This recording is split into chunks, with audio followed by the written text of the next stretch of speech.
আগামীর বাংলাদেশ আমরা যুবকদের হাতে তুলে দেব ইনশাআল্লাহ। জামাতে ইসলামী না, গোটা জাতি তুলে দেব।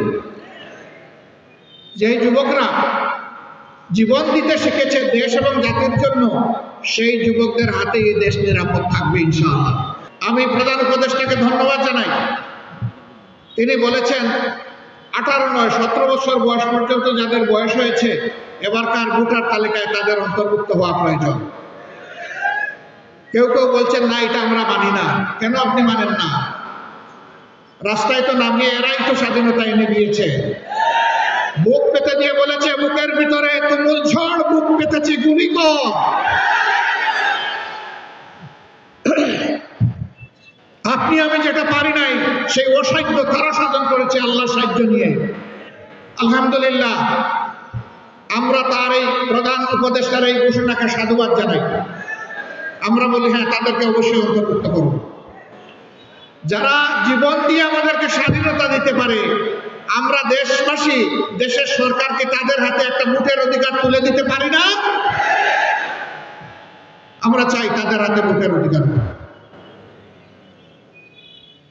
শুধু তাই নয়, আমরা এই দেশের জন্য যা পেরেছি অতীতে আল্লাহ যা তৌফিক দিয়েছেন করেছি। ভুল হলে আল্লাহ ক্ষমা করুন, ভালো যা হয়েছে আল্লাহ কবুল করুন।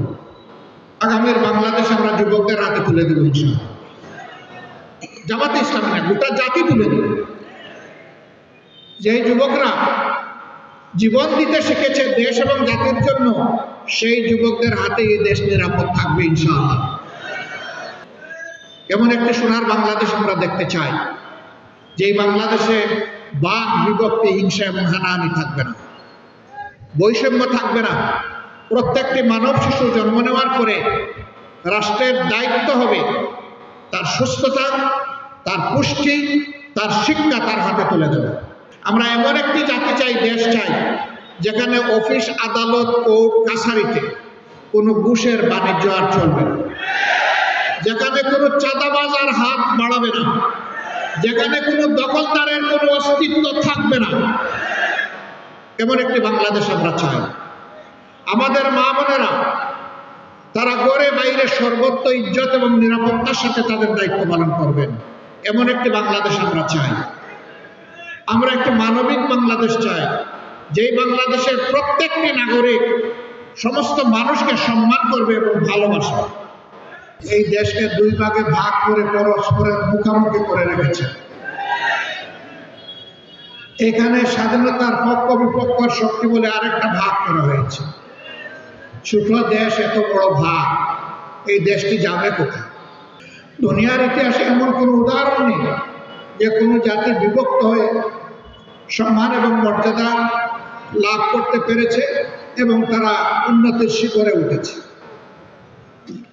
বরঞ্চ বিভক্ত জাতি বিশৃঙ্খল থাকে, আর যারা বিশৃঙ্খল থাকে তাদের মাথার উপর বাকি সবাই কাঁঠাল ভেঙে খায়।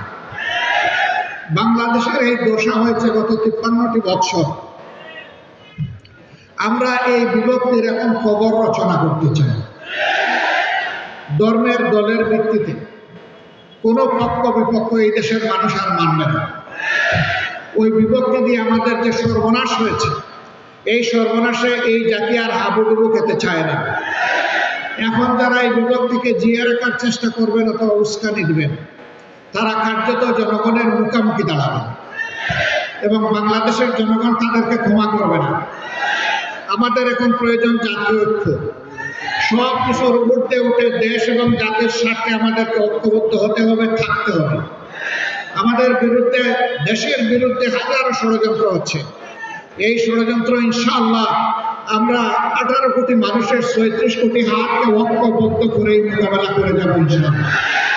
যারা বিভিন্ন সময়ে দেশ শাসন করেছেন, তারা জনগণের আমানত রক্ষা করেননি। তারা জনগণের আমানতকে নিজের পকেটে ঢুকিয়েছেন।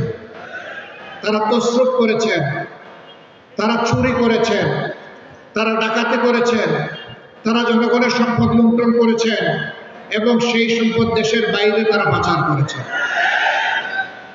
বিগত 15.5 বছরে 26 লক্ষ কোটি টাকা বাংলাদেশ থেকে বাইরে পাচার করা হয়েছে। কারা পাচার করেছে আপনারা সবাই জানেন। আগে তারা টাকা পাঠিয়েছে পরে টাকার পিছনে তারা পালিয়ে গিয়ে সেখানে হাজির হয়েছে। যে সন্তানেরা আমাদেরকে স্বাধীনতা এনে দিল, এই দেশের মানুষ একটা মুক্ত পরিবেশ উপহার দিল, আজকে সেই সন্তানদেরকে আমরা চুমু দেব, চুমু চুমু।